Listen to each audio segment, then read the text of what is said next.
Jake Morrison didn't like taking orders. Not from his supervisor, not from the consortium, and definitely not from some alien commander he'd never met. Yet as the harsh clang of docking clamps echoed through the steel bones of Omega-9, something told him his morning was about to turn into hell. The alarms came first, a piercing shriek that bounced down the station's narrow corridors. Jake wiped grease from his hands on a rag and cursed under his breath. Another supply run? He glanced at the manifest on his wrist tablet, expecting the usual cargo hauler.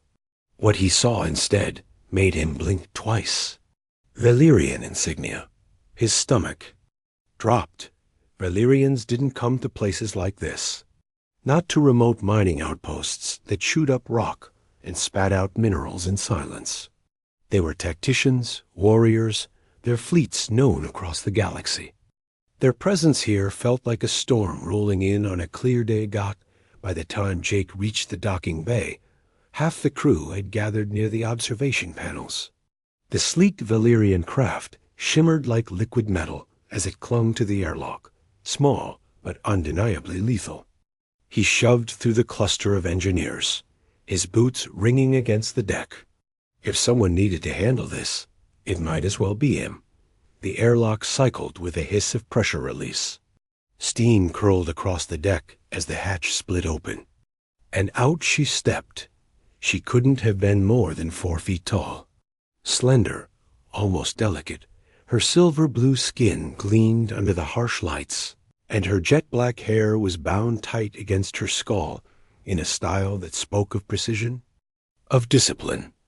Violet eyes scanned the bay with predatory calm, and Jake felt, for the first time in years, a prickle of something he didn't care to name crawling up his spine. Behind her came 3 Valyrian technicians, their faces masked, carrying cases of equipment that looked far more advanced than anything in Omega-9's arsenal. But they weren't the threat she was. She walked as if the deck belonged to her, her small boots striking metal with a rhythm that made the crew fall silent without a word spoken. When she reached the center of the bay, she lifted her chin. Her voice was soft, musical, even, but it carried like a blade cutting through the air. This facility is now under Valyrian strategic command, effective immediately. The words hung there, stark and unyielding. Jake stepped forward before anyone else could. Hold on. You can't just walk in here and take over. I'm chief engineer. No one said anything about this. Her gaze flicked to him, slow and deliberate, as if she were sizing up an unexpected anomaly in an otherwise predictable equation. Her lips curved, not quite a smile, not quite a threat. Humans, she said softly. You always assume you have choices. Heat rose in Jake's chest. We do, and I'm saying no. That earned him a real smile this time, sharp and knowing. She took 3 steps closer, tilting her head back to meet his eyes. Her violet gaze locked onto his with unnerving calm. Your species has a biological predisposition toward hierarchical compliance, she murmured, voice like silk wrapping steel. When confronted with superior authority, you obey. It's instinct. Jake leaned down slightly, his jaw tightening. Maybe other humans, but I'm not wired that way. For a beat, silence stretched between them, humming with tension. Then, without breaking eye contact, she raised one small hand. Her technicians moved instantly, spreading through the bay, unloading devices that hummed with alien power. Displays flickered to life in colors Jake had never seen. Within moments, the space looked less like his station and more like hers. His gut tightened as he realized what was happening. They weren't asking. They were already in control. He took a step forward. You think this scares me? You think you can just... She stopped him with nothing more than a look. That tiny alien woman, half his size, froze him in place with a glance so cold, so commanding. It made the hair on his arms stand on end. Then she spoke, her voice soft but edged like a blade. Report to me in 1 hour, she said. turning toward the corridor without looking back. "Or I will make sure you regret refusing." The words weren't loud. They didn't need to be. They slid under his skin, leaving a chill he couldn't shake.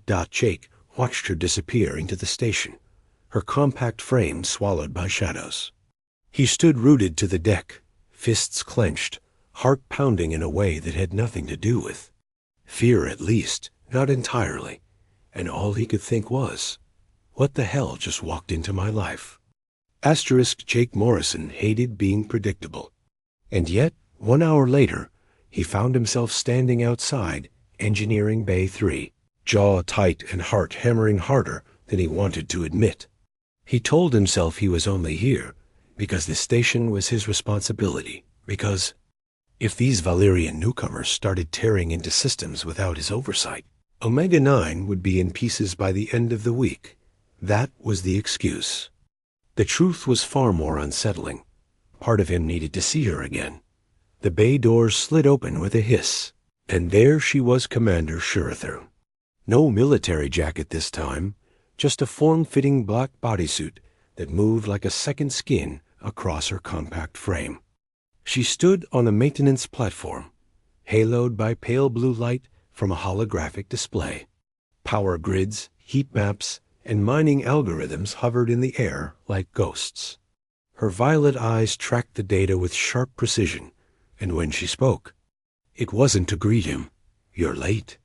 Jake stepped inside, refusing to acknowledge the flicker of heat that crawled up his neck at her tone.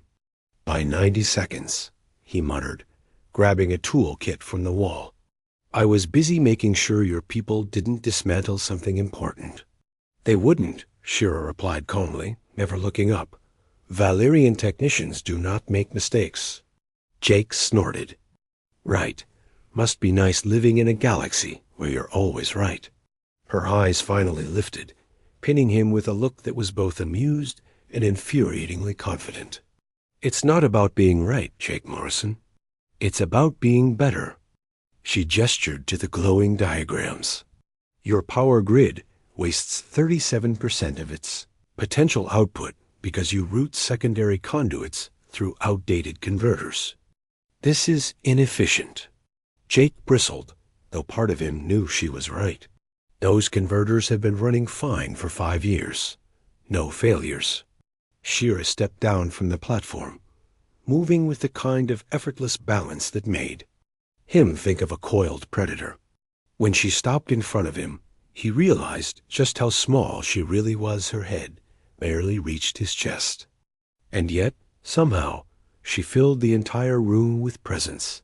"No failures yet," she said softly, holding up a small projection device. It flared to life, casting an image of their current power load, and then simulating the catastrophic collapse that would occur in 6 months if demand continued at its present rate. "Your species is remarkable at surviving in spite of yourselves, but survival is not the same as thriving." Jake stared at the projection, biting back the urge to admit she had a point. Instead, he folded his arms across his chest, his voice hard. "So what's the plan, Commander? You just waltz in here and start ordering me around until my station looks like one of your shiny Valerian ships?" She tilted her head slightly, considering him. "You think this is about control, isn't it?" He shot back. Her smile was small, almost secretive. "Control is a tool, Jake Morrison, not the objective. My goal is efficiency, precision, perfection." She stepped closer, close enough that he caught the faint scent of metal and something sharp, like ozone after a lightning strike. "Your goal is pride. I wonder which of us will win." His pulse jumped. Damn her. She wasn't just challenging his authority, she was making it personal. They spent the next several hours working side by side, rerouting conduits and recalibrating the station's energy matrix. Jake hated how easily her commands slipped past his defenses, how natural it felt to follow her lead. Every time he opened his mouth to argue, she silenced him with data hard, undeniable truth floating in glowing holograms. And yet, for all Her precision, there was something human something alive beneath the layers of discipline. When she reached for a high panel and couldn't quite manage, she simply looked at him, expectant, without asking. It wasn't arrogance. It was certainty that he would help, because of course he would dot by the time they finished. Omega-9's power efficiency had increased by 20%. Shira surveyed the final readouts with cool satisfaction before glancing at him. "Not bad," she said, "for someone who resists authority so aggressively." Jake leaned against the bulkhead, a smirk tugging at his lips. "And you're not. Bad for someone who thinks size makes no difference." Her eyes glittered like amethyst catching light. Size has nothing to do with capability. Some of the most dangerous predators in the galaxy are smaller than I am. He arched a brow. "Are you dangerous?" For a heartbeat, silence stretched. Then she closed the distance between them by a fraction, tilting her head back to hold his. "Gaze. That," she said softly, "depends entirely on you." Jake's throat went dry. Before he could think of a response, her wrist chimed. She glanced at it, her expression tightening in a way that sent a chill through him. Without another word, she turned and strode toward the exit, her voice crisp and cold. "Tomorrow, Engineering Bay 2, 08:00 sharp." And then she was gone, leaving Jake staring after her, his chest tight with a strange mix of irritation, curiosity, and something far more dangerous. What the hell was happening to him? The blast came without warning. Jake was halfway across the main corridor, heading toward the mess hall, when the station shuddered violently. The lights flickered, then went crimson as alarms screamed through Omega-9. He slammed into the wall, grabbing a railing as a second tremor rolled beneath his boots like a tidal wave. Shouts filled the COM network, voices overlapping in chaos. Section 7 breach. Fire suppression engaged. Wait gods. The fumes. Jake was already running. Before the voice cut off, his lungs burned by the time he skidded around the corner and saw the smoke. Thick, choking clouds poured from a cracked atmospheric processor, curling down the corridor like the breath of something dying. 2 crew members were sprawled on the deck, unconscious or worse, while medics fought to drag them clear. The hell happened? Jake shouted, shoving through the knot of bodies. Tommy Chun, a junior engineer, turned toward him with eyes wide and terrified. It just blew. 1 minute we're running diagnostics, the next boom. Safety protocols didn't even kick in. Jake crouched by the processor, ignoring the sting of acrid fumes in his throat. The casing wasn't warped from pressure failure. It was too clean for that. He ran his fingers over the scorched panel, and then he saw thin, deliberate cuts along the housing edges. Not fatigue fractures. Not a freak malfunction. Sabotage. Double quotes. Everyone clear this corridor. The command sliced through the noise like a blade. Jake looked up just in time to see her commander Shurthern stride into the chaos like it was nothing. No environmental mask, no fear, just calm authority radiating from every inch of her small frame. 2 Valyrian operatives flanked her, weapons slung but ready. "Seal off this section," she ordered. Her voice was soft, but it carried, silencing every human within earshot. "Evacuate all non-essential personnel. Medical to triage point Alpha. Move." The crew moved. Not because they wanted to, but because something in her tone made refusal unthinkable. Jake rose slowly from his crouch, heat prickling the back of his neck. "This wasn't an accident," he said, loud enough for her to hear. "Someone did this on purpose." Shira approached, her boots barely making a sound on the deck. Up close, her presence was even more unnerving, calm, controlled, and coiled with something dangerous. "Show me," she said. He pointed to the scored metal. "See that? You don't get precision like this from stress cracks.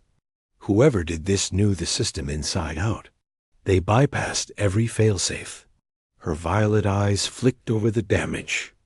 And for the first time since he met her, Jake saw the faintest crack in her perfect composure. It wasn't fear. It was calculation, and something colder lurking underneath.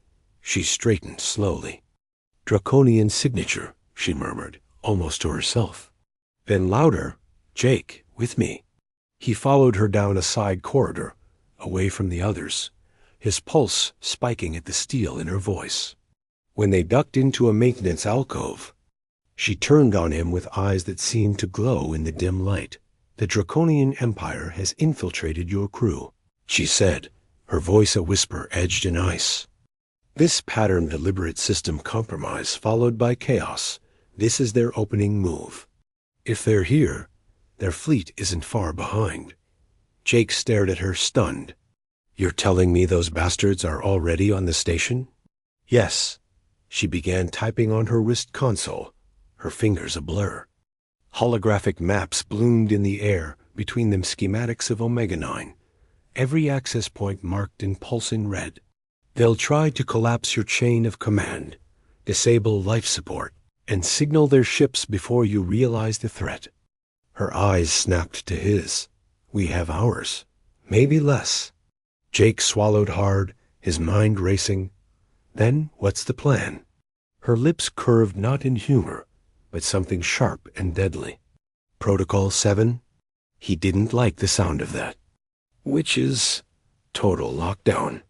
No one moves without my authorization. No traffic leaves this station. And anyone who disobeys." She let the sentence trail off, but the cold gleam in her eyes finished it for her. Jake blew out a jig. "Breath. You really think my people are just going to roll over and accept martial law?" "They won't have a choice," she said simply. "Like hell they won't." She stepped closer, her voice dropping to a tone that made his skin prickle. "If we don't act now, Jake, everyone on this station dies, including you." Her eyes softened, just slightly. "I am not your enemy. But if you force me to waste time arguing, you will be." His fists clenched, every instinct screaming to push back. But deep down, he knew she was right. He'd seen those precision cuts. Whoever planted them wasn't some drunk miner with a grudge. This was professional sabotage, and if Shira was right about Draconians, this wasn't the beginning of trouble. It was the prelude to war. Her wrist chimed again. She glanced at it and nodded curtly. "Lockdown in 60 seconds. Stay close to me, Jake Morrison." He almost laughed. "Do I have a choice?" Her answer was a smile, small, lethal, and impossible to read. "No." The alarms changed pitch as the station began to seal itself in layers of steel and energy. Force fields shimmered to life. Blast doors slammed shut. The hum of automated defenses rose like an angry tide. Omega-9 was no longer a mining station, it was a fortress. And Jake Morrison was trapped inside with a 4-foot alien who controlled everything. The station felt smaller now.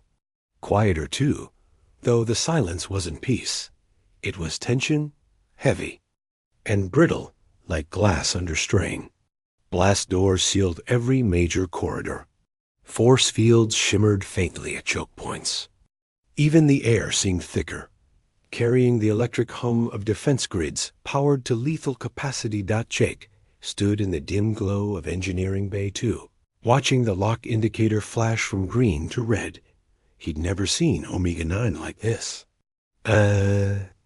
Place built for ore and efficiency had transformed into a fortress in less than an hour. All because of her. She walked through the chaos like she owned it. Maybe she did now. Commander Shurathern's boots made no sound as she crossed the deck, issuing orders in that soft, unyielding voice. Every human in the room moved when she spoke, as if they couldn't help themselves. Jake hated how easily they fell in line. Hated more how part of him understood it. When she finished recalibrating the last security subroutine, she turned to him without warning. "Come with me." Jake scowled. "And if I don't?" Her violet eyes met his with that same calm certainty, the kind that didn't need threats, because the outcome was inevitable. "You will," he wanted to argue. Instead, he found himself following her through a narrow maintenance corridor, past armed Valerian soldiers who didn't so much as blink. The deeper they went, the quieter it became, until the only sounds were the distant thrum of generators and the whisper of their steps. Finally, they stopped in a small control room shielded from the station's main systems. A tactical map hovered in the center, red icons pulsing where force fields and weapons were active. "This is now our command node," Shira said, fingers dancing over the holographic console. "Draconian infiltrators will try to override security from multiple access points. We anticipate their fleet within hours." Jake stared at the glowing map. "You make it sound like a war zone." "It is," she replied, her voice flat. "You just don't realize it yet." Something in her tone made him shiver. Not fear certainty. Like she'd fought this battle 100 times before and knew exactly how it would end. He moved closer, lowering his voice. "You planned this, didn't you? All of it. The tech upgrades, the lockdown protocols. This was never just about efficiency." Her hands stilled on the console. For a moment, the only sound was the low hum of the hologrid. Then she looked at him, her gaze like a blade honed to an impossible edge. "The Draconians have been expanding for cycles. Your sector is a prime target. If Omega-9 falls, they gain a corridor straight to your colonies. I was sent to ensure that doesn't happen." "You could have told us," Jake said, heat rising in his chest. "Instead of barging in here and acting like we're too stupid to handle the truth. Would you have believed me?" Her voice sharpened, but beneath it, he heard something else: fatigue, maybe even something that sounded like regret. Humans cling to autonomy, even when it kills you. That's why command structures exist. That's why authority is not a request, it is a necessity. Jake stepped closer, his shadow falling across her. "You keep talking like I'm some unruly pet you have to tame. Newsflash, I don't bow, and I don't break." Her head tilted slightly, and for the first time, her lips curved, not in mockery, not in cruelty, but something small and almost warm. "No," she said softly. "You don't, and that's what makes you dangerous." The air between them felt heavier now, charged with something neither of them wanted to name. He could see flecks of silver in her violet eyes, tiny reflections of the hololight. She wasn't just a soldier. She wasn't just a commander. She was something far more complicated, and that realization unsettled him in ways the Draconian threat never could. A sharp tone broke the moment. Her wrist flared, displaying a string of Valyrian script that made her jaw tighten. She didn't explain, but Jake didn't need her to. "They're here, aren't they?" he asked quietly. Her silence was answer enough. Then, without warning, she reached out and gripped his wrist, not roughly, not like a superior ordering a subordinate, but with urgency that sent heat flooding through his veins. "Stay close to me, Jake Morrison," she said, voice low but fierce. "From this point on, anyone outside this room could be your enemy." He stared down at her small hand against his skin, at the strength in that grip, and for the first time in his life, Jake felt something strange coil in his chest. Not fear, not anger. Trust. And maybe something even more dangerous than that. Before he could answer, the station shook with a violent tremor, alarms wailing through the grid. The Draconians had arrived. ChatGPT said. The deck trembled like a living thing under a predator's footfall. Alarms shrieked across Omega-9 as crimson emergency strobes painted the corridors in violent pulses of light. Jake felt the vibration. In his teeth, the deep, resonant thrum of something massive locking onto the station with magnetic clamps. The Draconians had arrived. He followed Shira through the maze of steel corridors, her stride swift and silent. She didn't glance back to see if he was keeping up, because of course she knew he would. The station felt alien now, humming with Valerian tech layered over human systems, corridors sealed by shimmering force fields, automated turrets sliding from recessed housings like predators baring teeth. As they reached the central armory, a smell of charged plasma hung in the recycled air. Valerian operatives moved like shadows, silent and efficient as they checked weapons Jake had never seen before, sleek rifles of gleaming alloy, blades humming with caged energy. Shira crossed to a rack and pulled down a weapon that looked absurd in her small hands. But the way she gripped it sent a ripple of unease through Jake. She slung it across her back, then handed him something smaller but no less lethal. Ever use an induction rifle? She asked. Jake turned the weapon over, feeling the subtle vibration under its surface. Not unless you count a plasma welder in a bar fight. Her lips curved briefly, though her eyes stayed hard. Point and fire. The coils will do the rest. Stay close. You're no good to me dead. Good to you? He muttered, slinging the rifle. Hell of a pep talk. The lights cut out without warning, plunging them into darkness before emergency blue strips flickered on. Then came the sound metal groaning, followed by the hiss of cutting torches biting into steel. Draconian. Boarding parties. Shira's voice sliced through the tension, sharp and controlled. Positions. Choke point Bravo 7. Jake ran with her toward the reinforced corridor, his boots pounding in time with the warning klaxons. They slid into cover just as the blast doors exploded inward in a storm of fire and shrapnel. Figures surged through the smoke tall, armor-clad. Shapes, their scales glinting like obsidian, their weapons heavy and brutal. The Draconians. Jake had heard stories. Seeing them in the flesh was something else entirely. 7 feet of muscle wrapped in combat plating, faces half hidden behind helmets shaped like snarling beasts. They moved like tanks, and they were. Coming straight for them. Open fire. Shira's command was soft but lethal.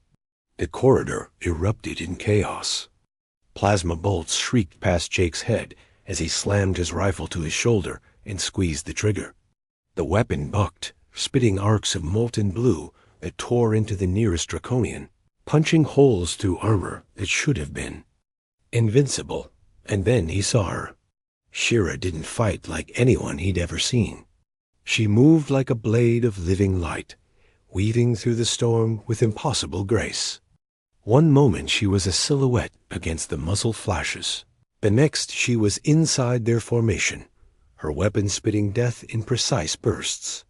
When a Draconian swung a massive blade at her, she slid under it with predatory speed and drove, a humming knife into the joint of his armor. He dropped like a felled tree. Jake couldn't look away.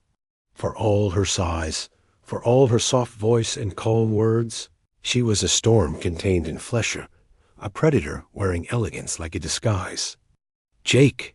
Her voice snapped him back as a Draconian broke through their flank, barreling toward him like a freight hauler. Jake fired point blank, the induction coils whining as the shot tore through scaled plating. The alien crashed at his feet in a smoking heap, the smell of scorched flesh filling his lungs. For what felt like hours, they fought.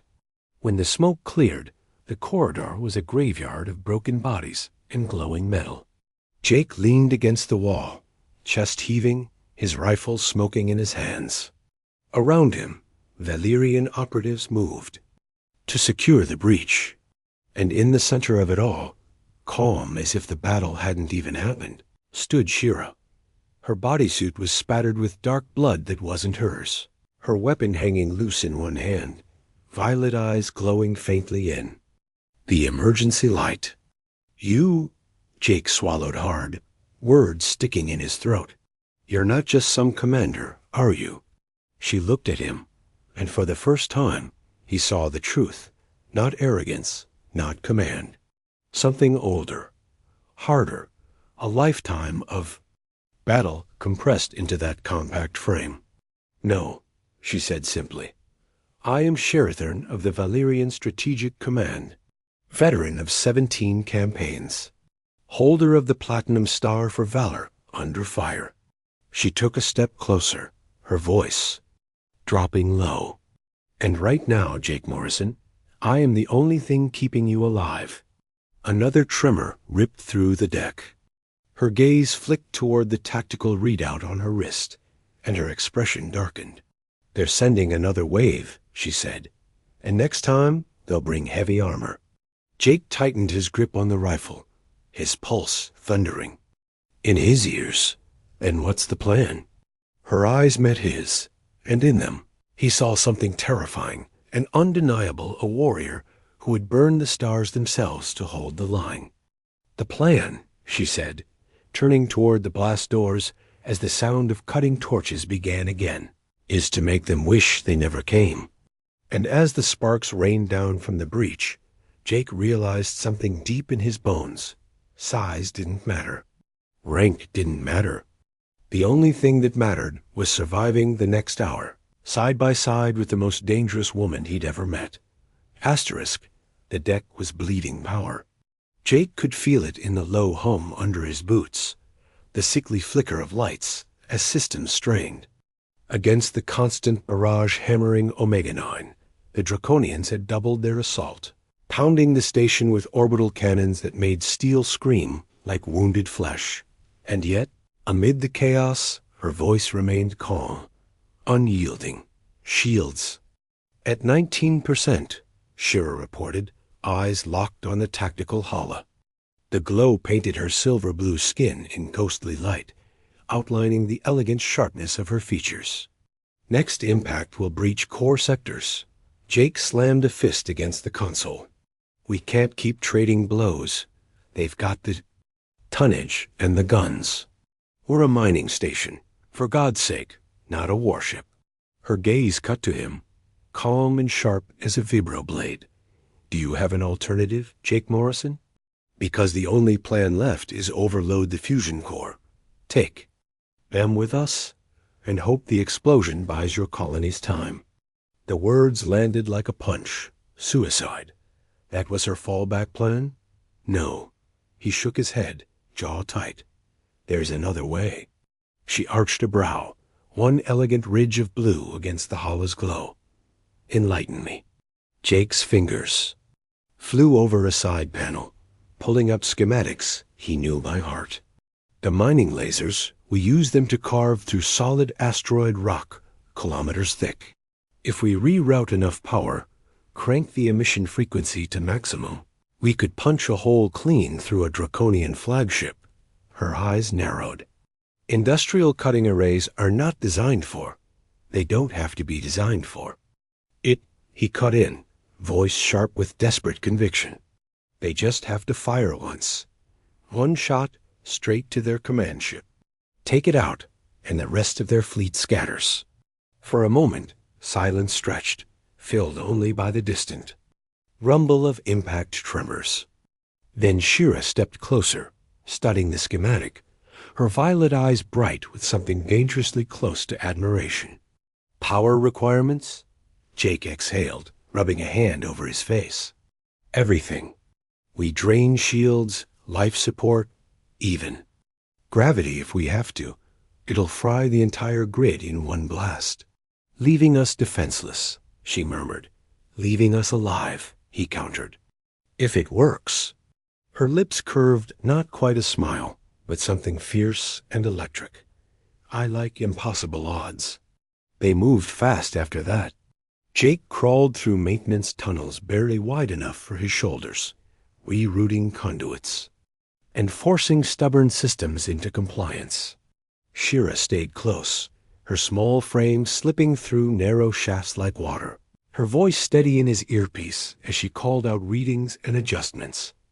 Hours bled away into a blur of heat, sparks, and exhaustion. In one shaft, choked with the stink of burning insulation, Jake's torch guttered out, leaving them in darkness save for the faint glow of emergency strips. He cursed under his breath, fumbling for a replacement cell until he felt her hand on his wrist. "Stop," she whispered. The word wasn't command this time. It was something else, something softer. He stilled, felt her move closer in the confined space, the heat of her body radiating through the thin fabric of his suit. Her voice brushed his ear like static. "You should know," she said quietly. "Valerian officers are not permitted emotional compromise. Attachment is forbidden." Jake swallowed hard, his throat suddenly dry. "Sounds like a lonely rule." "It is." Her breath warmed his skin. "But if we survive this, I intend to break it."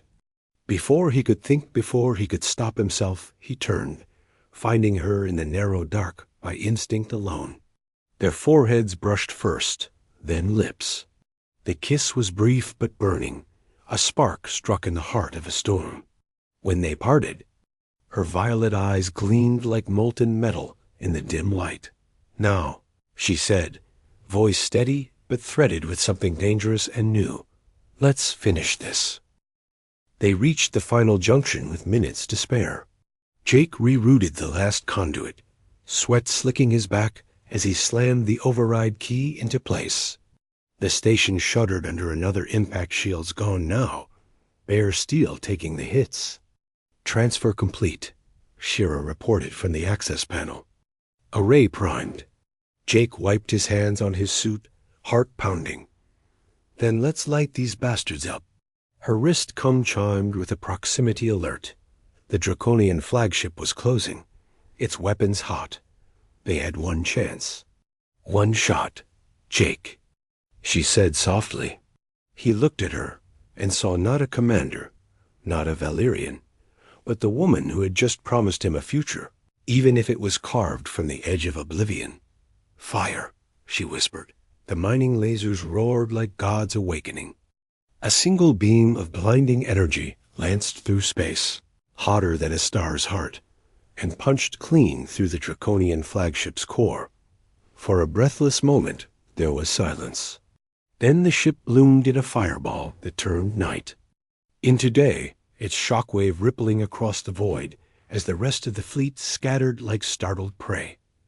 Jake slumped against the bulkhead, lungs burning, every muscle shaking. "We did it," he rasped. "No," Shira said, crawling toward him with a slow, exhausted grace. She sank against him, her small frame fitting against his like it was always meant to. "We survived." But even as her head rested on his chest, alarms whispered in the distant systems, dying one by one as the station bled power into the void. They weren't out of danger yet, and Jake knew, as he held her in the flickering dark, that the fight for their lives and whatever they were becoming was far from over. Asterisk, the lights were dying. Flicker by flicker, Omega-9 slipped deeper into darkness, the only illumination coming from emergency strips that pulsed like a slowing heartbeat. Systems bled out across the board, life support barely limping, gravity generators faltering, coma rays dead. The modified mining array had done its job, but in doing so, it had gutted the station's soul. Jake stood in the command center amid the ruin, the stale air stinging his lungs with the tang of burnt circuitry. Holographic displays hung limp and shattered like ghosts of a war that shouldn't have been theirs to fight. He braced himself against the cracked edge of a console, his muscles screaming, his uniform soaked in sweat and streaked with grime. Shira stood across from him, small and motionless, her face lit by the cold glow of a single active panel on her wrist console. Her expression didn't show exhaustion, though he knew it was there, coiled beneath that iron discipline. Her violet eyes burned, not with victory, but with calculation and something else he couldn't read. "They're gone," Jake said, his voice hoarse. "Draconian fleet broke off 5 minutes ago. We bought ourselves a miracle." She didn't look up. "We bought time," she corrected, her voice soft as steel drawn from a sheath. "Miracles don't exist, Jake Morrison. Could have fooled me, he muttered. Her wrist console pulsed. A new string of Valyrian glyphs streamed across its surface. She read them without blinking, and in that moment, something in her shoulders tightened, so slight, so controlled, that no one else would have noticed. But Jake did. "What is it?" he asked, moving closer. "Nothing that concerns you," she said quickly. Too quickly. He narrowed his eyes. "Bullshit." For a long moment, she didn't answer. Then, slowly, she turned the display toward him. The glyphs shimmered like a commandment carved in ice, but the translator on the side of the screen told him everything he needed to know. Valyrian strategic priority override. Primary directive: evacuate immediately. Preserve command assets.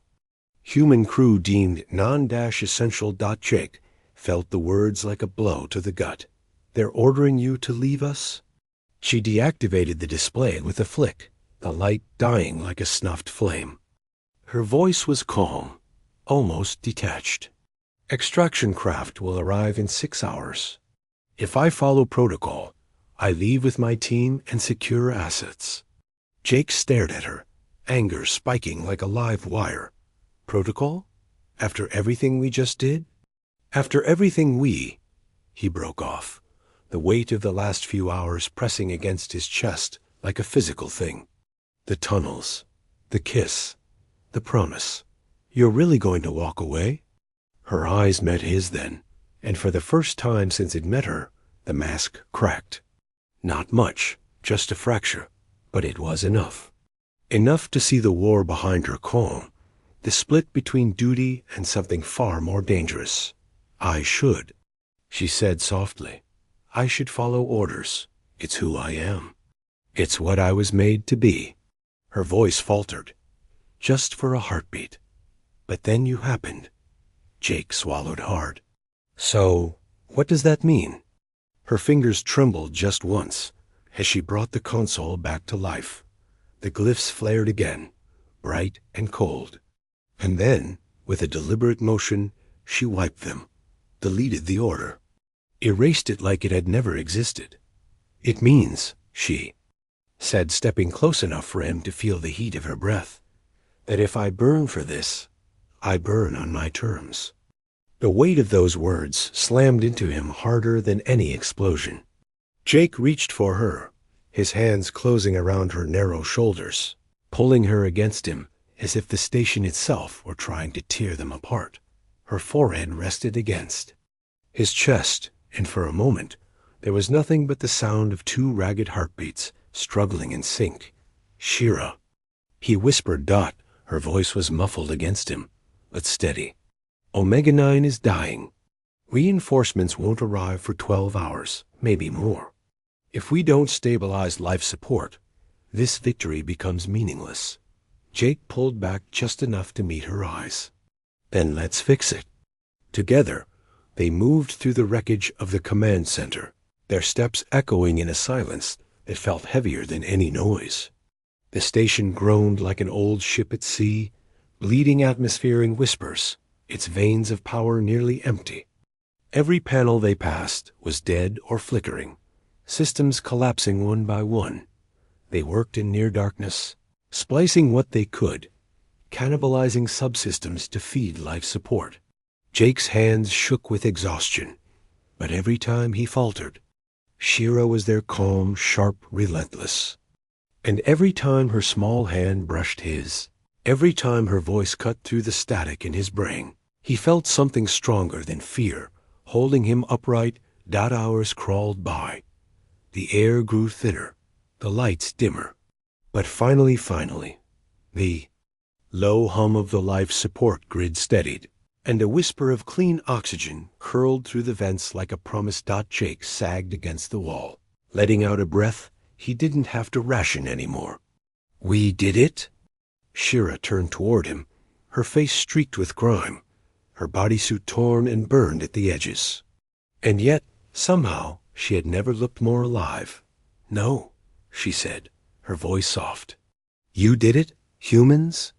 Her lips curved into something that wasn't quite a smile, wasn't quite a confession. You refuse to break. It's maddening. He pushed off the wall, closing the space between them until there was no room for words. This kiss wasn't like the one in the tunnels, hurried and fierce. This one was slow, deliberate, a vow carved into the dark. When they finally parted, her breath shivered against his cheek. "Jake Morrison," she whispered, "you may be the worst mistake I have ever made." "Then it's mutual," he murmured, pulling her close again. Outside the shattered viewport, the stars burned cold and eternal. Omega-9 drifted like a scar in the void, its systems barely clinging to life. But in the command center, amid the ruin and the silence, something burned brighter than any star, something that had no name in Valerian or human tongue. And far beyond that fragile moment, a new war was already stirring. But for now, they had time. Time to breathe. Time to hold on. Time to imagine a future where survival wasn't the only thing worth fighting for. *The End.